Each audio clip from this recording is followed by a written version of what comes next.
misalnya yang lebih senior dari saya ini, mohon maaf, saya tidak bermaksud. Bismillahirrahmanirrahim.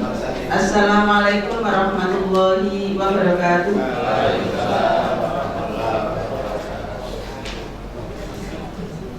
Alhamdulillahirabbil alamin. Wassalatu wassalamu ala asyrofil anbiya'i wal mursalin wa ala alihi wa sahbihi ajma'in, amma ba'du.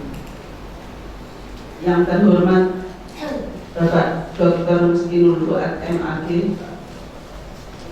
sekaligus ahlan wa sahlan bi hudurikum fi Madrasatil Aliyah.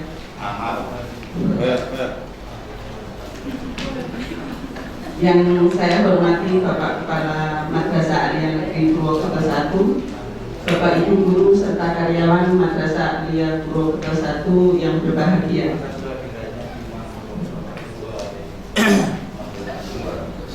Alhamdulillah, pada pagi hari ini kita bisa hadir kembali di dalam ruangan ini dalam rangka untuk mengkaji ilmu-ilmu yang insya Allah akan bermanfaat bagi kita khususnya dan pada umumnya untuk anak didik kita.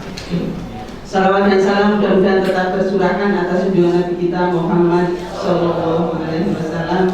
Berkat pencerahan beliau sampai hari ini kita masih dalam keadaan iman dan Islam. Bapak Ibu sekalian, sebelum acara pengajian pagi hari ini dimulai, akan saya bacakan dulu kurikulum vitae atau pembicara sekilas riwayat pembicaranya. Nama Bapak Dr. Muskinul Fuad MAG, asal dari Cilacap. Pendidikan S1 dan S2 diselesaikan di UIN Sunan Kalijaga, Yogyakarta. Kemudian S3 ditempuh di UPI Bandung. Beliau sampai hari ini adalah dosen Fakultas Dakwah IAIN Purwokerto. Pagi hari ini beliau akan menyampaikan materi dengan judul dakwah gaul dan ngepop buat remaja. Bapak Ibu sekalian, sebelum materi ini akan disampaikan oleh beliau, mari kita mulai pengajian pada pagi hari ini dengan bacaan Al-Fatihah.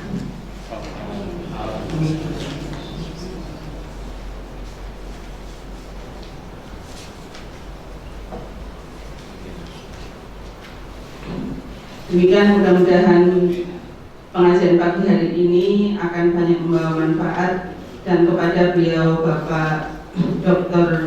Muskinul Fuad MAG saya persilahkan. Assalamualaikum warahmatullahi wabarakatuh.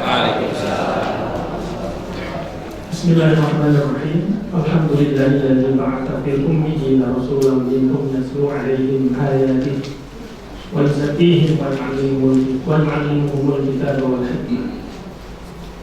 Asyhadu an la ilaha illallah wahdahu la syarika lahu wa asyhadu anna Muhammadan abduhu wa rasuluh. Wassalatu wassalamu ala sayyidina Muhammad wa ala alihi washabbihi ajma'in, amma ba'd.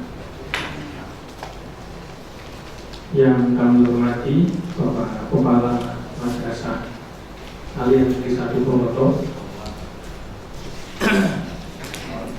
sepuh Iman Purwokerto ini, karena ini saya yang lebih senior dari saya ini, mohon maaf, saya tidak bermaksud menggurui para guru.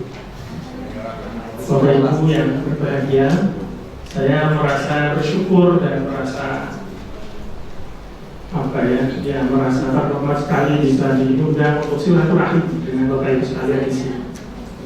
Ini adalah kesempatan kali pertama saya untuk menginjakkan kaki di Man 1.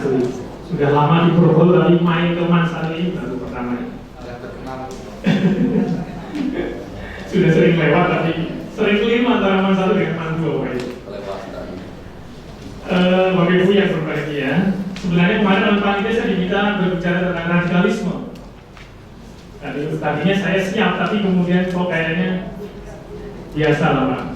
Biasa, kalau sebenarnya sih nggak sibuk-sibuk amat, tapi kayaknya kalau sudah berusaha pepet-pepet, tapi rasanya kok tema itu belum saya kuasai secara ya secara maksimal, sehingga menurut saya mencoba mengganti yang kira-kira saya biasa menyampaikan begitu. Mungkin judul ini memang agak provokatif Bapak Ibu tidak akan menemukan isinya apa. Itu hanya sekedar refleksi saja dari pengalaman saya. Kebetulan Bapak Ibu waktu mahasiswa saya sering mengelola acara pesantren kilat di pesantren Budi Mulia. Saya terus terang saja Budi Mulia itu punya Pak Amin Rais. Tapi saya berani nyantri ke situ, walaupun dulu saya memang dari kalangan Nahdlatul Ulama, karena saya ingin cari yang beda. Saya sendiri dulu nyantri juga di Kesugihan Cilacap, itu tapi Bapak Ibu sudah tahu sangat NU lah.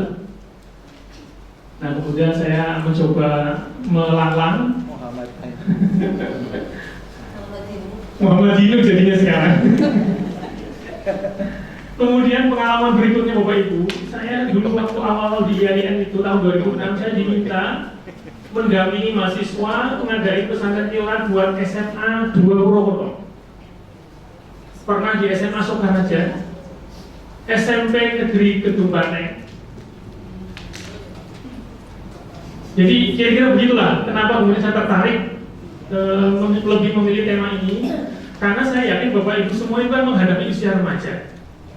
Jadi tema ini sebenarnya bukan hanya untuk guru agama saja, baik guru akidah, fikih atau yang lainnya, tetapi menurut saya semua guru perlu tahu lah. Meskipun saya tahu bahwa Bapak Ibu semua sudah belajar psikologi remaja dan seterusnya, tapi menurut saya berdasarkan refleksi saya ini mungkin penting untuk kita refresh kembali bagaimana sesungguhnya apa yang harus kita lakukan ketika menghadapi usia seperti iman saat ini, usia kelas 1, kelas 10 sampai kelas 12. Nah, kita mulai dari potret remaja saat ini. Meskipun kita tahu sekarang sudah mulai banyak semacam perubahan di kalangan anak SMA atau madrasah aliyah. Mungkin mereka sudah sekarang banyak yang alim-alim gitu ya. Artinya banyak yang sudah dekat dengan agama. Tetapi saya pikir tidak ada yang bisa membantah bahwa sebagian besar remaja kita belum sesuai dengan yang kita harapkan. Mari kita tengok Bapak Ibu, kita yang tinggal di Purwokerto atau Banyumas, saya pikir bisa kita lihat dari berbagai survei, dari berbagai berita, bagaimana remaja kita saat ini. Tidak menutup kemungkinan termasuk siswa-siswi Bapak Ibu sekalian. Mari kita lihat kondisi Indonesia saat ini, bahkan dunia saat ini. Mari kita lihat gaya hidup yang melingkupi remaja kita, anak-anak kita, baik anak kandung kita yang sudah remaja maupun anak didik kita yang di sini. Saya pikir tidak bisa dibantah fakta ini. Mereka sangat dekat dengan kultur populer yang selama ini hampir bisa kita pastikan tidak ada yang terbebas dari pengaruh seperti ini. Kata-kata seperti Valentine, kemudian bagaimana lihat musiknya.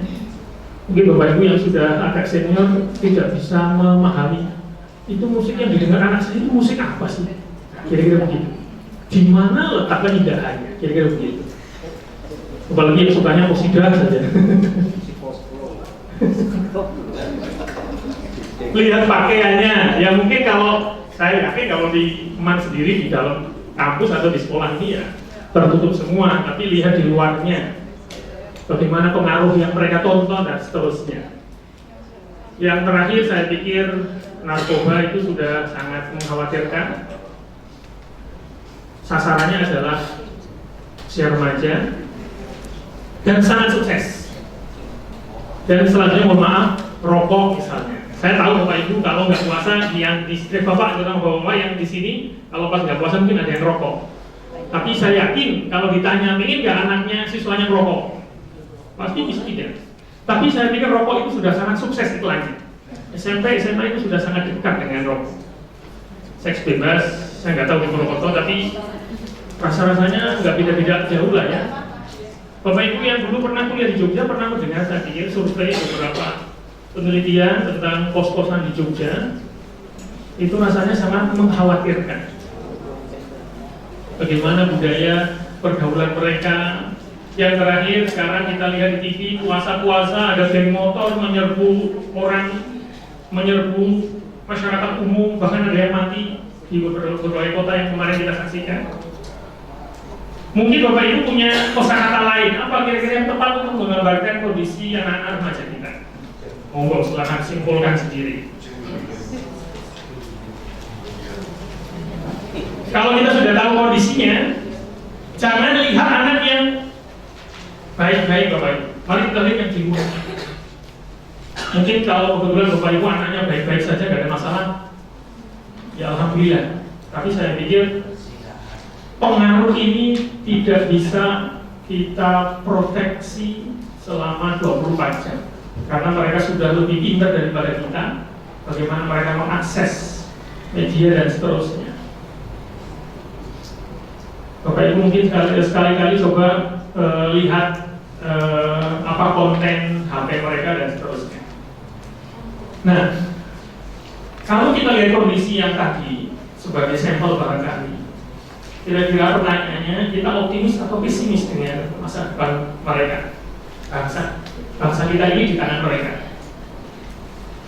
Kalau orang tua itu tinggal didoakan saja, nggak efektif itu menghadapi orang tua. Tinggal ya, pokoknya ngajinya nguping, gitu, agak susah. Tapi kalau menghadapi remaja ini sangat strategis. Bapak Ibu punya tugas yang sangat berat menurut saya, karena itu usia strategis. Jadi kalau demandnya gagal, nanti ke depannya gagal. Ini menurut saya sangat strategis. Meskipun kalau mau bicara strategi, sejak mereka usia dini, SMP otomatis ya. Tetapi menurut saya karena kita bicara demand, usia remaja itu menurut saya sangat strategis. Bahkan kasarannya kira-kira kalau mereka disuruh perang itu siap apa enggak? Kita lihat mental mereka itu yang sudah sangat termanjakan dengan berbagai fasilitas yang kita miliki sebagai orang tua. Coba orang tua mana yang tidak memberikan HP kepada anaknya? Kayaknya itu sudah barang langka. Terus pertanyaannya, mereka tanggung jawab siapa? Nah, singkat cerita, kita suka atau tidak suka sudah dekat dengan mereka. Apalagi Bapak Ibu yang sudah anaknya remaja. Nah sekarang Bapak Ibu yang di sekolah, anak didiknya remaja. Termasuk saya, anak saya sudah 2 SMP, dan saya tiap hari juga berinteraksi dengan mahasiswa yang itu notabene akhir remaja atau dewasa awal. Saya kadang-kadang sangat prihatin melihat mental mereka itu. Misalnya semangat sekarang yang sering disebut dengan mental instan. Apa-apa itu ingin cepat, yang penting hasil bukan proses. Misalnya, ini saya pikir perlu kita sadari bersama-sama. Intinya, mereka perlu didampingi supaya mencapai pemetaan dini. Artinya mereka lebih dewasa, tidak kekanak-kanakan. Sebagaimana kita tahu, para pahlawan kita dulu zaman Soekarno itu 18 tahun sudah mikir bangsa, Bapak Ibu, sudah mikir perjuangan. Tapi anak-anak sekarang 18 tahun, 17 tahun itu baru mikir apa. Jadi memang anak-anak sekarang tuh lebih lebih kanak-kanakan dibanding kita dulu waktu remaja. Nah, karena kita di mana atau di sekolah, maka Bapak Ibu sebenarnya saat tidak langsung itu sedang terlibat dalam proyek namanya dakwah kepada remaja, dakwah sekolah bahasa saya. Kebetulan waktu di SMA 2 saya diminta untuk mendampingi Rohis. Di Rohis SMA 2 pernah saya dampingi para aktivis dakwah sekolahnya itu supaya mereka lebih siap bagaimana supaya Rohis di SMA 2 waktu itu yang kebetulan saya diminta lebih hidup dalam meng-create atau membuat aktivitas agama yang menarik buat remaja, buat siswa. Jadi Bapak Ibu sebenarnya memang punya peran strategis. Lebih efektif jika kita menghadapi dakwah kepada orang tua. Saya yakin Bapak Ibu di sini, saya lihat wajah-wajah ini wajah kultumer semua ini. Misi pengajian karena terakhir saya bilang kultumer, tukang kultum, baik kata terakhir maupun bahasa suku, bahasa Islam maupun bahasa suku. Coba lanjutkan, kultum itu efektif gak sih? Di situ hadir semua kalangan, dari anak-anak, remaja, kebanyakan lansia kalau di masjid saya. Tekluk. Itu dakwah seperti itu hanya untuk sekedar rutinitas saja. Kadang-kadang dia cuma didengerin aja, besok lupa lagi. Ini kalau sudah orang tua sudah susah. Jadi Kitalah sebenarnya, Bapak Ibulah yang sebenarnya punya sasaran dakwah yang sangat strategis karena masih remaja usia man itu. Dan masif itu bisa mencapai banyak kalangan dalam pengertian meskipun remaja, tapi karena di sekolah itu kan bisa satu sekolahnya ada berapa? Ada 1000 Bu. Lebih. Kenapa dikatakan strategis? Karena mereka lah di masa depan yang akan menggantikan posisi pemimpin kita sekarang ini. Orang pemimpin kita itu mereka, di tangan mereka, bukan di tangan orang tua, di tangan remaja. Intinya adalah saya mengutip dari berbagai aktivis dakwah di sekolah bahwa kita semua kalau bisa mendakwahkan kebaikan, mendakwahkan Islam kepada anak-anak kita yang remaja itu adalah kerja besar sebenarnya untuk perubahan besar. Kalau kita dandani lansia itu bukan untuk perubahan yang besar, itu perubahan yang kecil. Tapi kalau kita ngadepin remaja, itu adalah kerja besar untuk perubahan yang akan datang. Ya memang investasinya tidak bisa dilihat dalam waktu 1-2 tahun. Karena kata sebuah pepatah, kalau kita ingin memanen manusia itu ya kita harus menanam kira-kira 30-an atau 50-an tahun. Kalau kita ingin 1 bulan, 2 bulan, mungkin padi, jagung. Nah, agak lama pohon kelapa. Tapi kalau kita ingin memanen yang namanya manusia, SDM yang sekarang kita didik itu hasilnya baru kelihatan 30 tahun yang akan datang. Maka itu disebut dengan strategis. Nah, intinya adalah kalau anak-anak kita yang remaja di MAN ini baik, insya Allah masa depan mereka dan masa depan bangsa kita sukses. Tapi kalau remaja kita, anak-anak kita di MAN ini buruk, masa depan mereka hancur. Dalam pengertian masa depan secara umum, masa depan di akhirat dan seterusnya. Mari kita kutip. Ini saya kutip dari buku namanya Dakwah Sekolah. Ini yang nulis itu aktivis Rohis di SMA umum lah. Kemarin waktu saya diminta ngomong radikalisme, sebenarnya saya sudah mencoba brushing gitu. Ada penelitian yang menarik. Dan ini mungkin orang bisa melihat ini sebuah peluang bagaimana.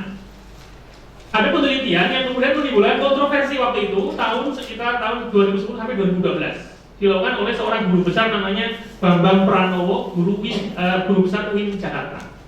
Beliau pernah diwawancari di Metro TV waktu itu menyampaikan hasil penelitian, tapi itu masih bisa diperdebatkan karena beliau ngomong gitu dalam penelitiannya. Saya tidak langsung ke penelitiannya, tapi saya lihat resumnya di berbagai media. Kata beliau, Rohis itu ternyata menjadi pintu masuk radikalisme. Kalau MAN kan namanya bukan Rohis ya. Apa? Ini apa ya? Kajian Islam. Karena Rohis itu biasanya merek-merek teman-teman yang di SMA atau di berbagai umum. Saya yakin ini penelitian ini memang tidak bisa digeneralisir. Tapi saya pikir tidak ada, maksudnya tidak salah semua. Ada, saya pikir ada kecenderungan ke sana. Nah, ini harusnya menjadi pintu masuk buat MAN. Kalau begitu, mari kita promosikan bahwa MAN itu adalah menanamkan nilai-nilai yang tidak radikal. Jadi kira begitu. Jadi itu kelemahan buat orang lain menjadi kekuatan buat kita harusnya. Tapi saya nggak tahu MAN ini bagaimana cara mendekati anak-anaknya atau siswanya itu. Mari kita. Monggo Pak, monggo. Jadi saya hanya membantu kita semua untuk melakukan refleksi.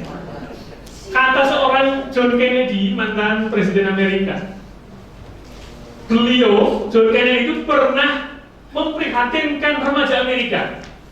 Itu tahun berapa, itu sudah lama sekali itu. Jadi waktu itu remaja Amerika sudah sangat rusak, kata John F. Kennedy itu. Sampai dia bilang, kalau remaja kita disuruh perang saat ini, itu hanya 1 dari 7 pemuda yang berani menghadapi musuh. Yang lainnya tidak berani. Mari kita tanyakan kepada anak kita yang di Indonesia. Kira-kira remaja kita ini kalau disuruh berperang itu yang siap itu berapa? Tentu bukan siap asal siap terus mati, bukan. Siap dalam pengertian memang punya kualitas. Perang dalam pengertian yang sesungguhnya. Secara fisik maupun perang dalam pengertian non fisik. Perang ekonomi, perang SDM dan seterusnya. Perang media dan seterusnya. Ternyata mantan Presiden Amerika sendiri sudah pesimis. Remaja Amerika waktu itu hanya 1/7-nya. Nah, kita tanyakan ke Indonesia ini. Nah, Bapak Ibu, sebenarnya ini banyak sekali karena waktu saya mungkin saya tidak bisa membacakan atau menyampaikan semua. Saya tadi sudah bilang ke Bumut, saya mungkin hanya setengah jam saja, nanti sisanya kalau ada dialog silakan. Nah, kenapa saya lebih memilih tema ini? Karena memang saya backgroundnya sebenarnya lebih ke pendidikan atau bimbingan konseling. Meskipun saya satunya di dakwah, tapi lebih ke bimbingan penyuluhan agama Islam. Jadi saya tertarik mengawinkan antara perspektif dakwah dan pendidikan. Nah, menurut saya memang ini menjadi sesuatu yang saya amati mungkin di madrasah-madrasah itu kurang agak digarap dengan serius. Bagaimana kegiatan dakwah keagamaan kepada siswa kita itu dibuat yang menarik sehingga mereka tertarik untuk mengikuti aktivitas keagamaan di sekolah. Nah, ini karakteristik remaja saya pikir kita sudah tahu semua. Jadi apalagi bagi Bapak Ibu yang di guru BK ya, saya sudah hafal, jadi tidak perlu saya sampaikan. Tapi intinya remaja itu memang masa yang sangat unik, gitu ya. Tidak semua orang tua bahkan semua guru bisa mendekati mereka dengan efektif. Itu intinya. Karena kadang-kadang kita belum begitu paham dengan karakteristik mereka. Nah, mari jangan bosan-bosan untuk merefresh pengetahuan kita, keterampilan kita, bagaimana sih cara mendekati usia remaja itu. Nah, kita harus tahu siapa mereka. Sebagaimana kita jadi orang tua, kita perlu bertanya, sudah betulkah pendidikan kita kepada anak-anak kita, baik anak kandung maupun anak didik? Pertanyaan ini bisa dijawab kalau kita tahu siapa anak kita. Duh, masa pas saya nggak tahu anak saya? Bukan itu masalahnya. Dalam pengertian siapa, dalam pengertian yang sebenar-benarnya. Karena ada yang berpendapat anakku adalah anakku, jadi terserah saya mau ngapain, mau saya pukul, mau saya arahkan kemana, terserah. Itu kan dari cara pandangnya memiliki. Jadi anak itu dianggap sebagai milik dia, maka dia semaunya sendiri untuk memperlakukan anaknya. Itu orang tua yang seperti itu. Tapi ada yang berpendapat anak itu adalah anak zamannya, kata Khalil Gibran.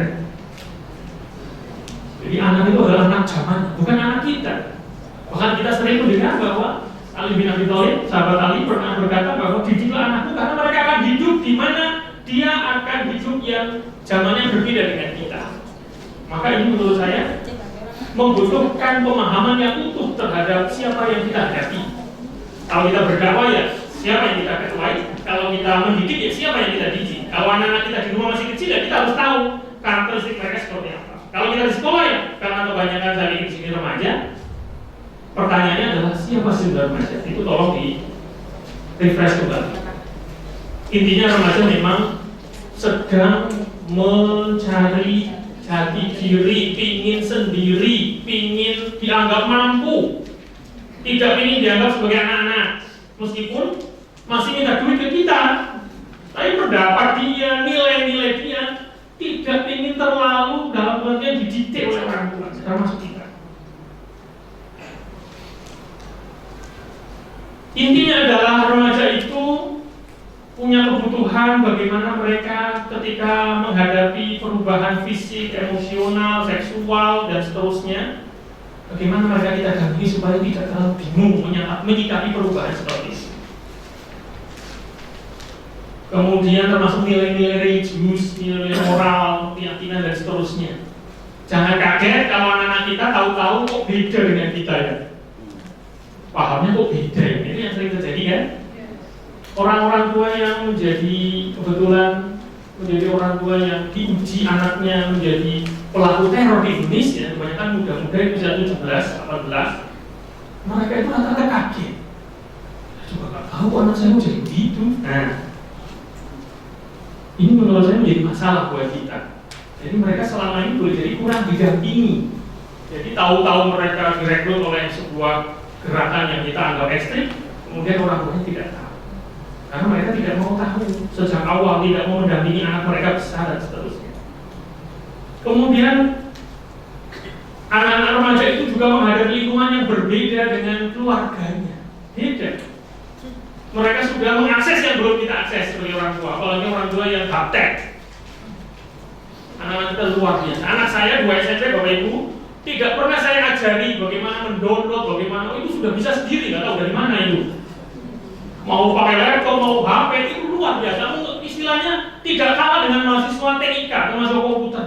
Baru ke SMP. Nah, itu sudah alami ya Pak. Panjenengan boleh jadi fasilitator aja Pak. Yang bikin Allah. Remaja juga saatnya dia itu saat bagaimana, apakah sekarang atau dia menjadi pribadi yang akan satu menggunakan narkoba misalnya, seks bebas misalnya, bahkan merokok misalnya. Saat remaja biasanya keputusan, bukan saat dewasa, saat remaja. Ada yang lebih awal mungkin SD sudah merokok, SMP sudah merokok, bahkan mungkin ada yang baru iman merokok boleh, bahkan di pesantren. Saya kenal rokok itu pesantren boleh. Jangan dikira pesantren itu bebas dari pengaruh yang begini-begini. Terus terang saya prihatin dengan pesantren NU ini yang sangat bebas, membebaskan santri yang merokok. Ya oke, ini merokok gimana mau nyontohin tidak merokok, susah. Tapi kalau Pak Hari ini nggak merokok gitu. Saya kemarin tanya ke Pak Rokin ya, dosennya juga. Beliau kan punya pesantren. Saya tanya, Pak, penjaringan merokok nggak? Oh enggak. Terus pesantrennya boleh merokok? Nggak boleh. Wah bagus tuh saya bilang. NU baru namanya, NU yang tidak merokok.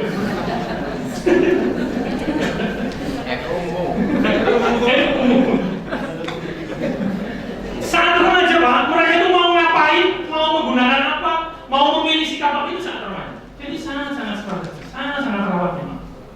Tapi kita nggak usah terlalu takut sebagaimana teori-teori yang ada di barat, psikologi barat yang menteorikan remaja itu adalah masa topan dan badai. Pokoknya terlalu ya apa namanya, iya, topan and badai, storm and draft, topan dan badai. Tapi rasa-rasanya tidak salah juga sih, meskipun tidak seseram yang diteorikan di psikologi remaja barat. Tapi rasa-rasanya memang kita akui rasa usia-usia agak labil ini ya remaja ini. Biasanya mereka sangat sibuk memikirkan citra dirinya, termasuk kondisi fisiknya. Jangan remaja kita yang sudah dewasa saja kan sibuk juga punya. Aduh, saya kok agak gendut ini besar. Apalagi mereka yang masih remaja itu sangat perhatian terhadap diri.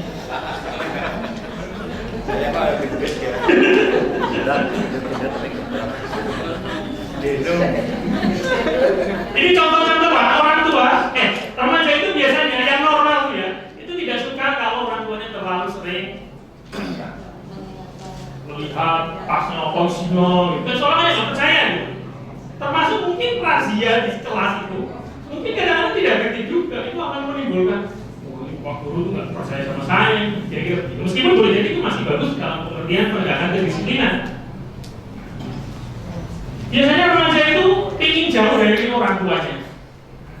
Jadi kalau remaja itu ingin mau di rumah, terus itu bukan remaja pada umumnya, itu mah aneh itu.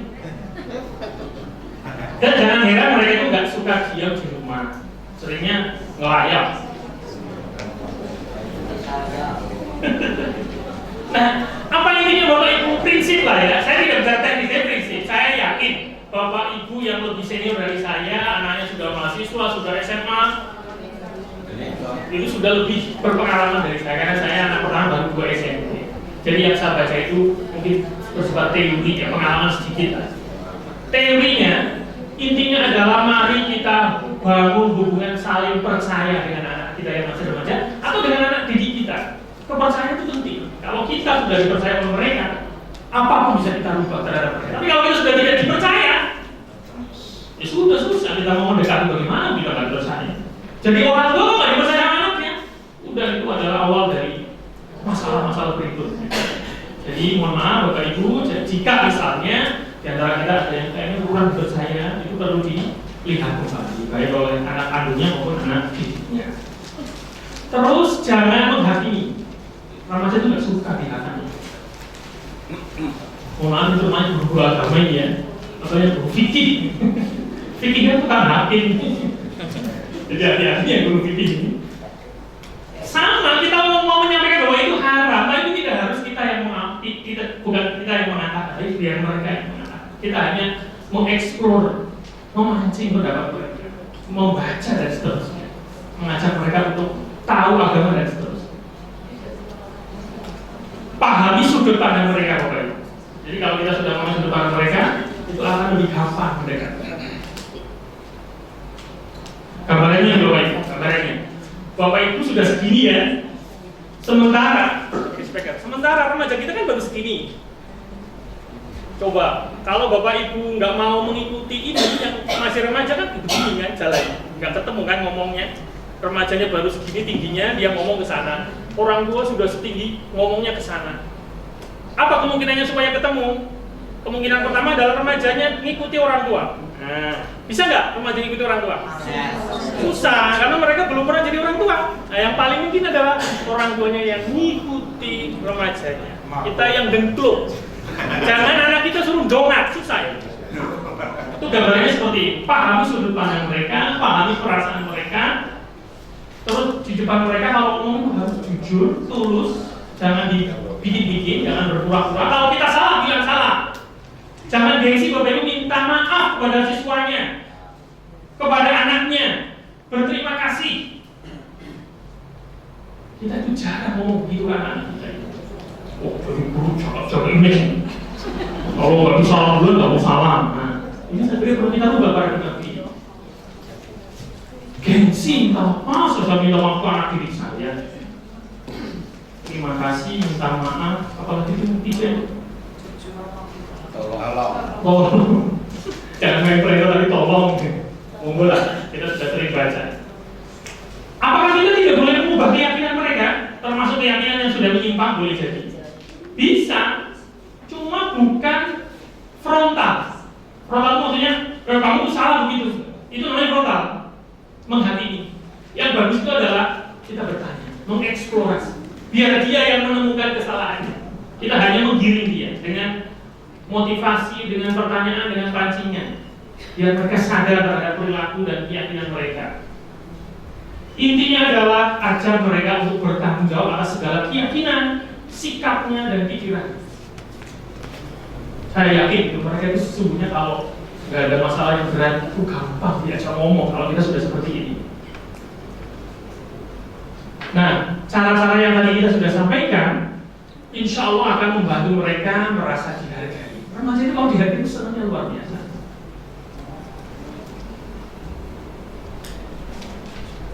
Dan sekaligus mendorong mereka melihat alternatif.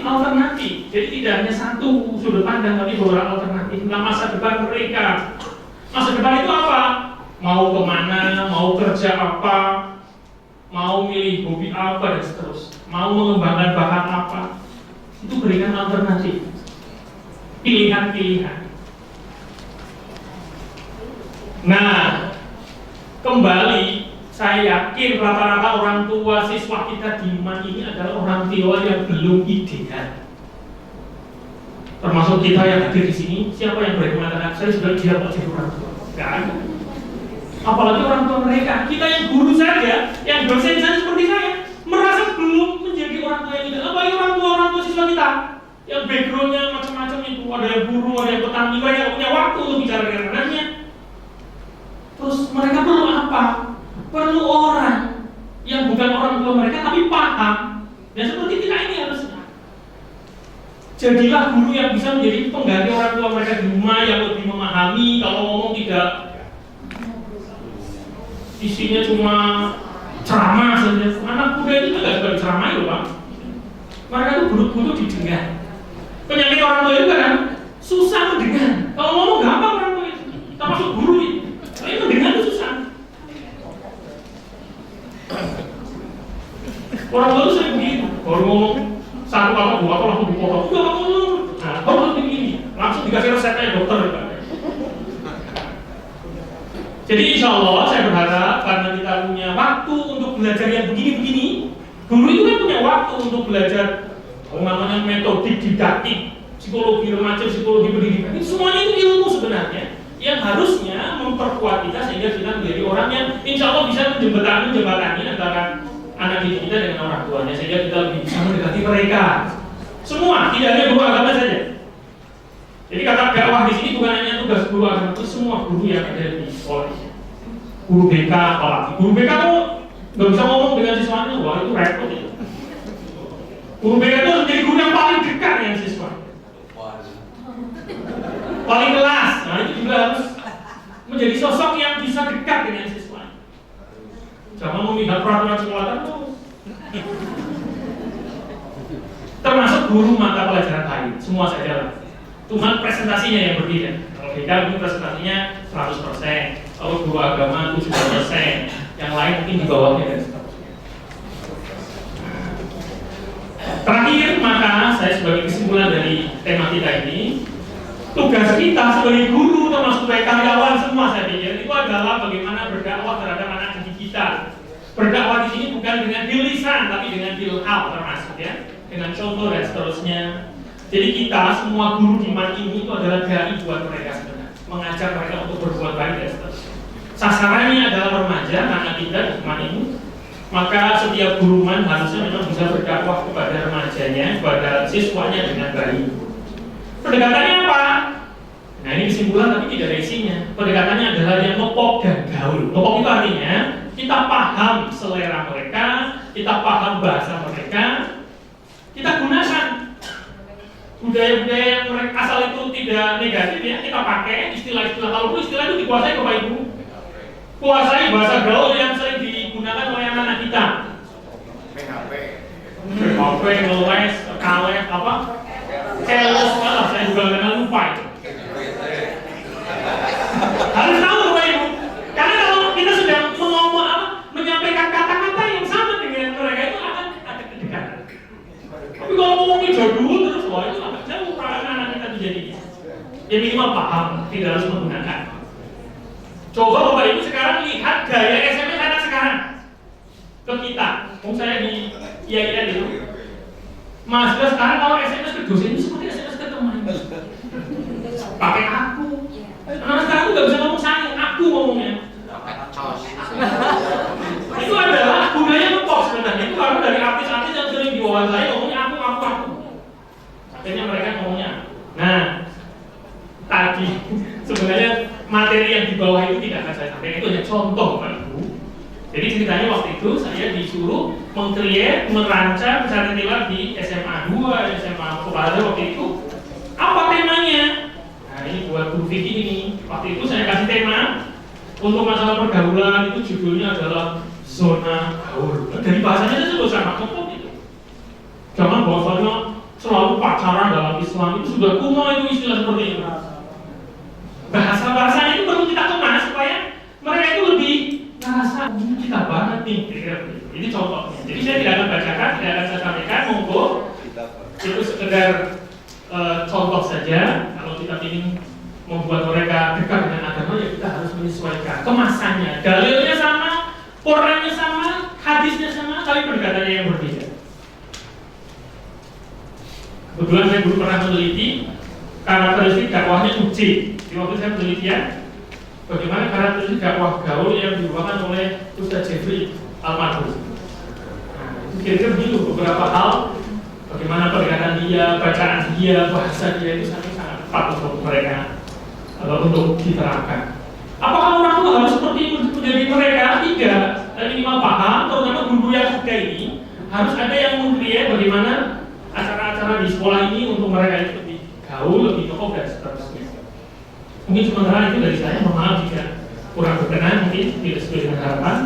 Sementara itu dari saya menghubung ada dialog atau sharing.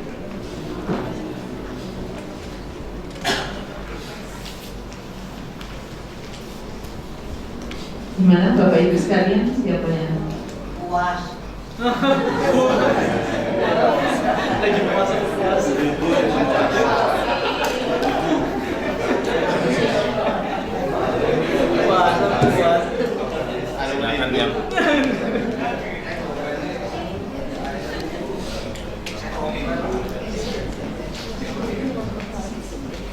Terima kasih. Assalamualaikum warahmatullahi wabarakatuh.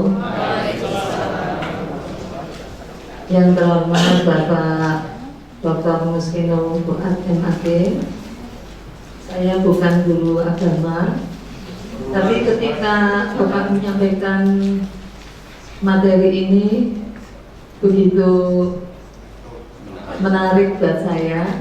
Jadi saya kepengen menjadi pendakwah.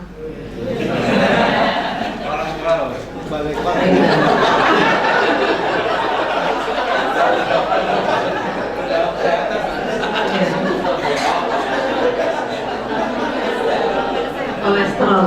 Saya itu sering mengingatkan kolesterol Pak, tapi ya, karena teman-teman soalnya ada kasus stroke, ada kasus serangan jantung.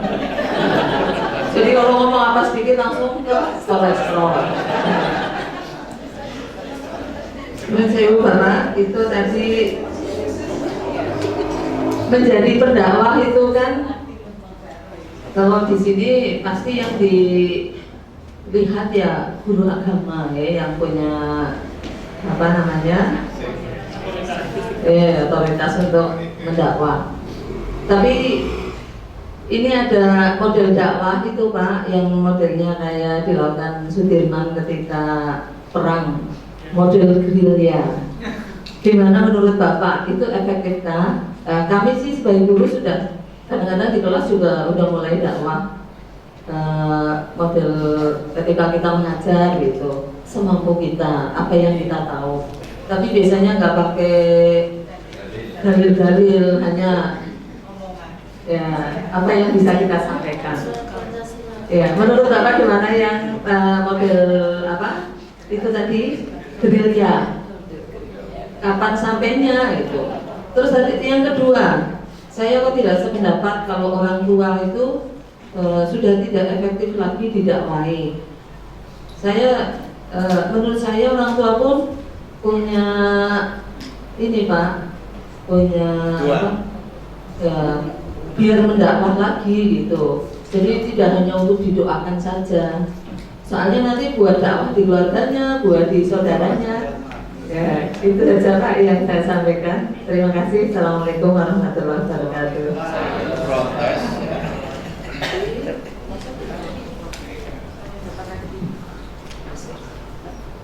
Langsung aja Bu. Langsung boleh. Baik Bu Sus ya, terima kasih. Betul. Ini sebenarnya. Loh, kalau kayak itu begitu Pak. Kita kenalan sudah tahu. Jadi kita mulai dari yang kedua, mohon maaf Bapak Ibu, bahasanya memang provokatif gitu. Jadi saya tidak bermaksud kalau kepada orang tua itu tidak perlu. Cuma dibanding dengan sasaran remaja, kita ngomong dengan anak kita itu lebih strategis karena mereka itu masih punya umur yang panjang. Mereka yang akan menjadi pelopor perubahan. Tapi kalau kita ngadepi S2 sudah sepuh atau S3 sampun sepuh sangat, atau los 3 tahun, Lolita lolos 50 tahun, itu efektivitasnya dibanding pada remaja itu jelas berkurang maksudnya Bapak. Kalau remaja kan daya tanggapnya masih tinggi, gitu Bu. Jadi jangan salah paham. Saya tutup Bu, saya tutup. Besok pagi-pagi murid saya, kebanyakan itu sudah Lolita dan Lolita. Malah seneng saya temanya itu ada mereka nggak mesti lupa apa itu.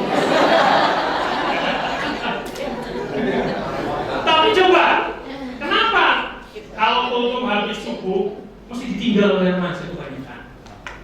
Jujur saja, di remaja saya di masjid itu sudah tahu itu mesti penceramanya begitu aja.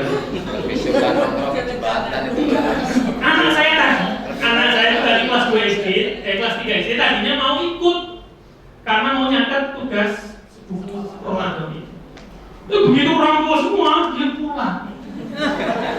Karena saya baru 3 SD.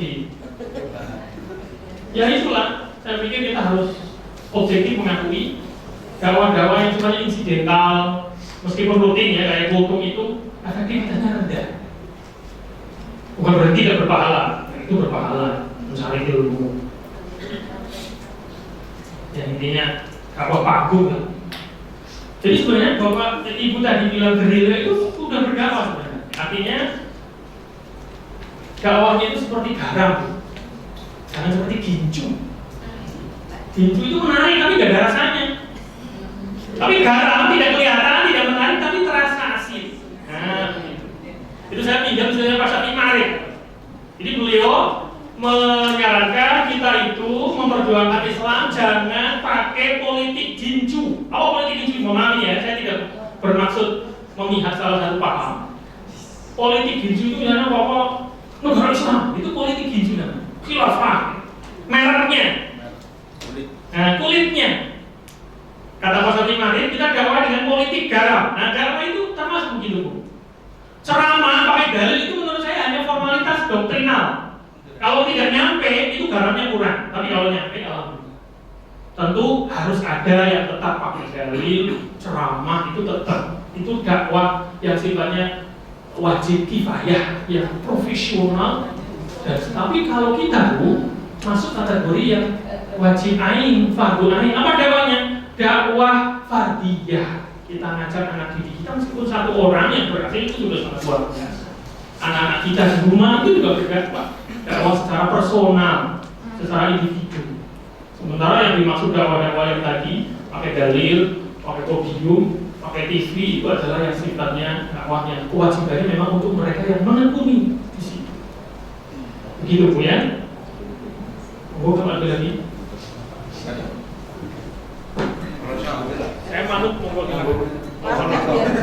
Dia ngeri banget. Enak Bu, senior Bu. Sokono banget itu.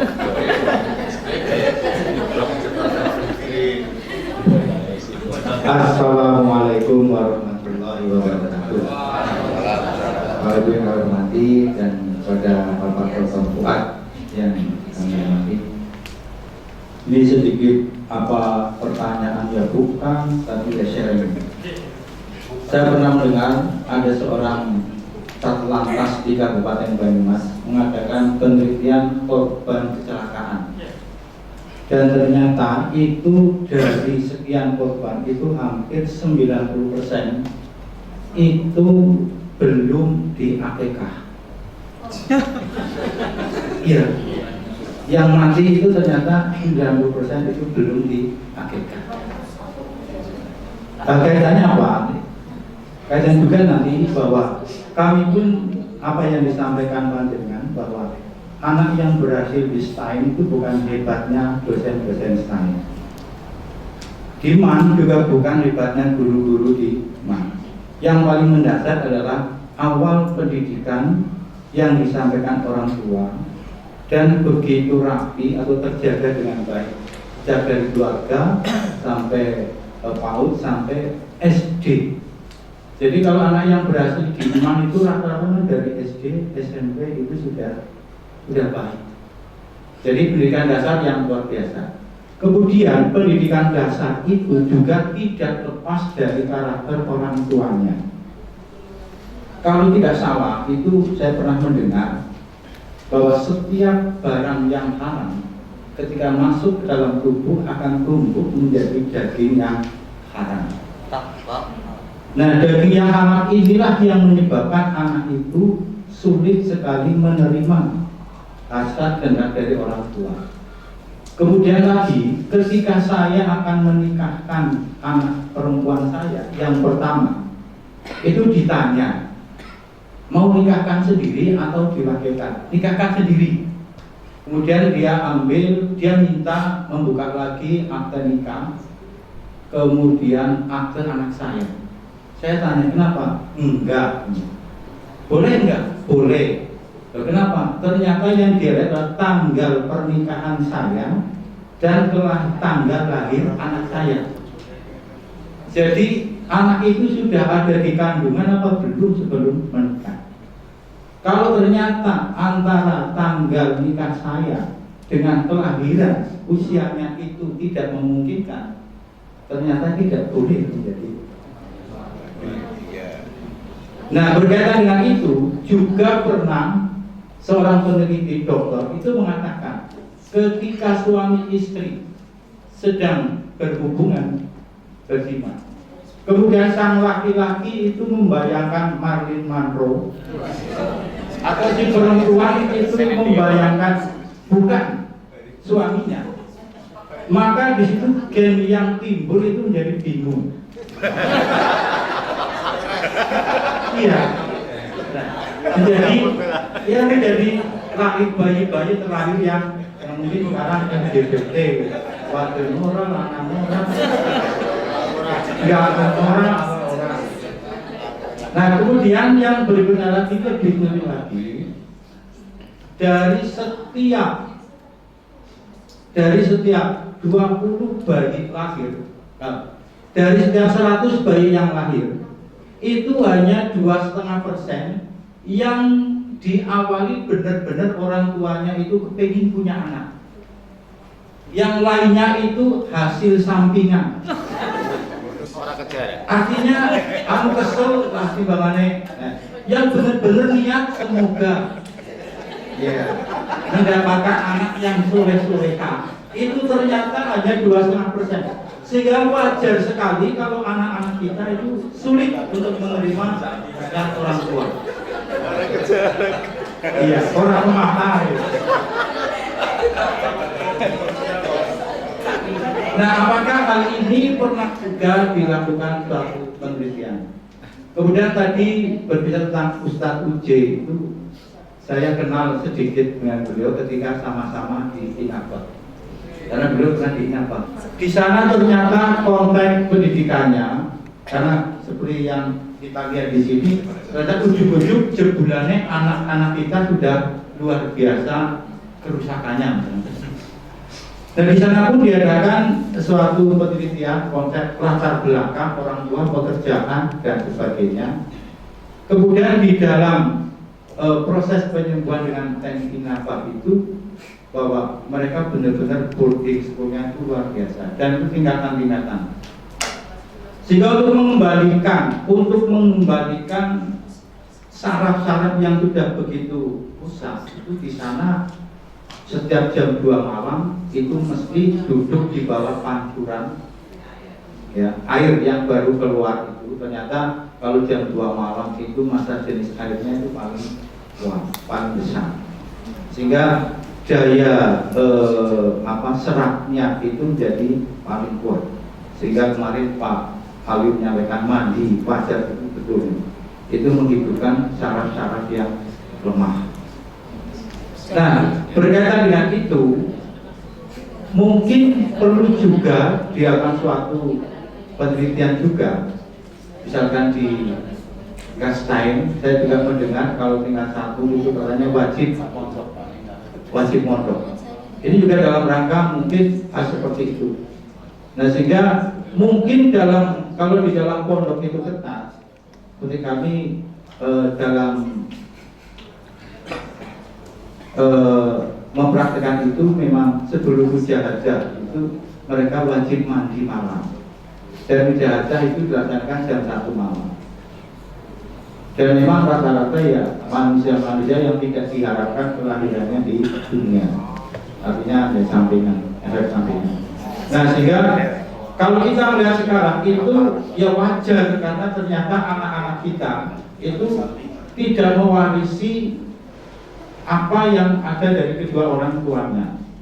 Nah, mungkin perlu juga hal ini dicoba lagi, karena kalau hanya melihat ini kayaknya ini hebat tapi takut dengan seolah-olah sekilas wong tua itu manut kalau anak. Coba dipaksakan anak harus manut orang tua. Terima kasih. Assalamualaikum warahmatullahi wabarakatuh. Sekalian Pak, biar waktunya sedikit aja. Fenomena anak PAN. PAN apa pung gitu kan?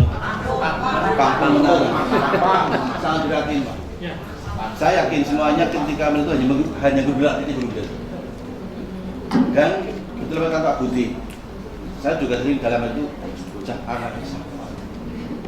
Wong tuanya kepriwe baru bocah kaya. Dan semuanya berpenampilan seperti itu yang sangat-sangat tidak Indonesia ini. Yang saya herankan, kadang-kadang itu berkoh di alun-alun ada 1-2 anak putri yang masih bersih itu Pak. Ini sih benar, baru masuk. Nah, ini fenomena itu fenomena apa? Kemudian pernahkah Bapak mungkin bertanya kepada anak itu langsung atau pernah melihat orang tuanya? Itu. Kemudian apa yang pernah kita lakukan atau panjenengan kita ini orang-orang yang punya badan itu melihat yang seperti itu, apa kepeduliannya dan bagaimana? Kemudian saya sangat pesimis ketika kalau anak remaja Indonesia seperti ini, seperti Kennedy, ke depan seperti apa anak kita? Belum ada geng motor dan lain-lain. Terima kasih ya. Baik, terima kasih ya. Ini saya pikir saya tidak akan menjawab secara umum, secara lebih detail. Saya hanya menanggapi mungkin dari Pak Budi. Jadi betul Pak, memang menurut saya faktor orang tua itu menjadi penting secara nativisme, gen bawaan. Kemudian kita juga jangan mengabaikan aspek empirisme, lingkungan. Cuma kalau misalkan orang tua sudah kadung begitu kan tidak akan menyelesaikan masalah kan. Saya pikir kita tidak bisa kemudian cara berpikirnya selalu orang tua. Ya betul, tapi kan orang tua mereka kan orang tua yang tidak terdidik mereka. Artinya begini, apa yang saya jelaskan itu adalah aspek ijtihad, secara ijtihad istilah. Ijtihad pikiran kita secara ilmu pendidikan itu seperti apa. Tapi saya sepakat betul ada aspek mujahadah, bukan ijtihad saja. Mujahadah itu ya doanya orang tua dan seterusnya. Masa tidak ada kata terlambat menurut saya untuk memperbaiki. Siapa tahu remaja itu datangnya hidayahnya dari kita, siapa tahu? Dari omongan kita, siapa tahu? Sangat-sangat mungkin. Meskipun orang tuanya dalam tanda kutip tidak jelas. Karena menurut teori psikologi Islam itu tidak bisa hanya bawaan saja. Itu kan? Ya mungkin di antara bapak ibu ada yang pernah mendengar. Saya kemarin semacam diberi WhatsApp dari teman-teman yang ikut acara parenting yang sudah muncul di Al-Irsyad. Mungkin ada yang baca. Menarik sekali untuk saya baca. Jadi kata beliau, orang tua kita dulu gak pernah belajar begini-begini, kata dia. Gak pernah belajar parenting seperti orang tua sekarang di sekolah-sekolah itu. Dulu gak pernah teori macam-macam. Tapi kok banyak yang sukses. Ini mungkin agak satu paham dengan Pak Budi ya. Tapi saya kira sepakat itu. Apa kata beliau? Karena orang tua dulu itu sholat malamnya kenceng, doanya itu yang luar biasa. Mungkin ngomongnya ke anak kasar, tapi doanya itu hebat. Tapi ada juga orang tua yang doanya tidak, ngomongnya kasar, kan itu juga dua-duanya itu. Ngomong dengan remaja tidak nyambung, doanya kurang, jadi kan begitu. Baca Qurannya kurang misalnya. Apa istilahnya kalau dalam bahasa Jawa itu ya? Kalau yang melakukan wirid tertentu namanya apa itu? Tirakatnya mungkin orang tua dulu itu luar biasa, termasuk orang tua kita, semoga. Saya pikir kalau orang tua kita biasa-biasa, kita nggak mungkin jadi guru, nggak mungkin S2, kira-kira begitulah ya. Saya sepakat dengan Pak Budi yang bisa perpanjangkan, tapi memang apa yang saya tanya itu dimensinya adalah dimensi memahami remaja. Jangan menutup diri. Saya juga orang tua sudah, ini maksud suruh malu anak, bukan itu Pak maksudnya. Ya memang bonus Buddha sudah lumrah kan. Tapi kalau manut hal yang baik kan tidak masalah sebenarnya. Ungkapan dengan kalau ada masalah dengan HP-nya kan tanya ke anak kan gitu. Jadi saya pikir tidak perlu diperdebatkan ya. Saya sepakat sekali bahwa orang tua yang kita miliki itu berperan. Tapi itu kan baru 50%. Ada aspek ikhtiar. Saya sepakat juga dengan Pak Alwi bahwa memang banyak hal yang menurut saya memang menjadi persoalan-persoalan sosial. Tapi kalau anak pang itu memang kalau saya pribadi itu persoalan-persoalan sosial yang boleh jadi tidak hanya bisa didekati secara personal. Itu ada aspek negara di situ. Tapi secara umum, secara psikologis itu tidak jauh dari apa yang kita pelajari. Mereka itu sedang mencari identitas diri sebenarnya. Mereka tidak mendapatkan orang tua yang ideal, orang tua tidak mengawasi, tidak mendidik, ekonominya lemah. Mereka mau cari kemana? Sementara ustadz-ustadznya jauh, nggak pernah dia menjadi PAN misalnya begitu kan ya? Ya memang kalau untuk PAN itu ya ustadz-ustadz seperti Ustadz Devi yang pas itu, karena beliau memang sudah punya pengalaman di jalan.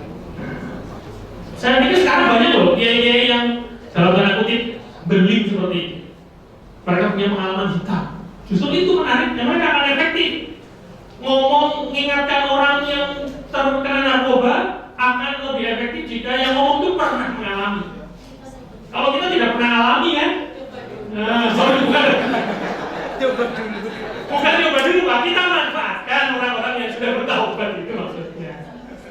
Bukan berarti kita nggak boleh, peduli boleh silakan. Ya, kalau anak pang menurut saya ya itu persoalan sosial. Tapi kalau kita peduli bagaimana? Pedulinya tidak bisa sendirian, itu harus berjamaah pedulinya itu. Entah itu menyediakan semacam rumah singgah atau apapun itu. Jadi kalau saya secara teori hanya itu aja, mereka itu adalah masa mencari identitas, mereka punya teman sebaya dilalah, masuk PAK ikut-ikutan. Itulah remaja itu begitu. Wallahu a'lam, mohon maaf ya saya tidak bisa menanggapi banyak hal. Itu dari beliau dua senior saya ini sudah menjadi pelengkap buat apa yang saya sampaikan. Terima kasih. Cukup Ibu ya. Mohon maaf jika apa yang saya sampaikan mungkin kurang berkenan. Jika ada kata-kata yang kurang pas, mohon maaf. Assalamualaikum warahmatullahi wabarakatuh.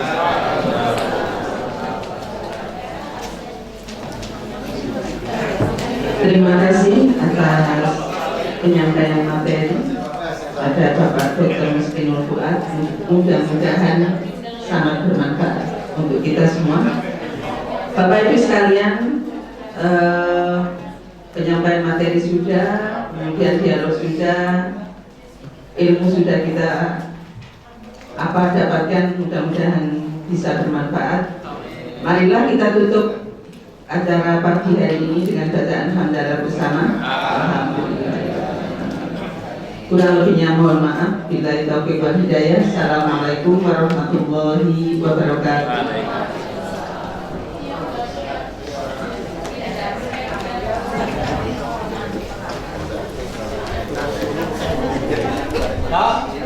Baru bisa tinggi nih.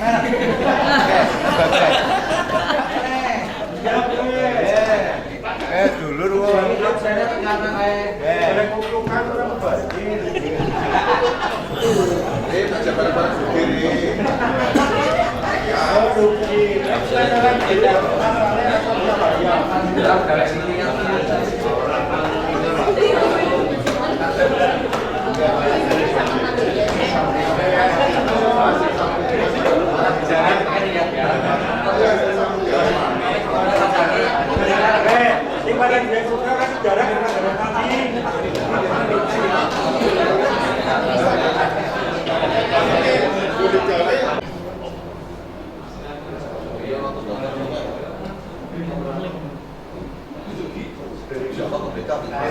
Gambarnya kan penyuluhan gitu. Dari ekstra zigzag. S2-nya pendidikan.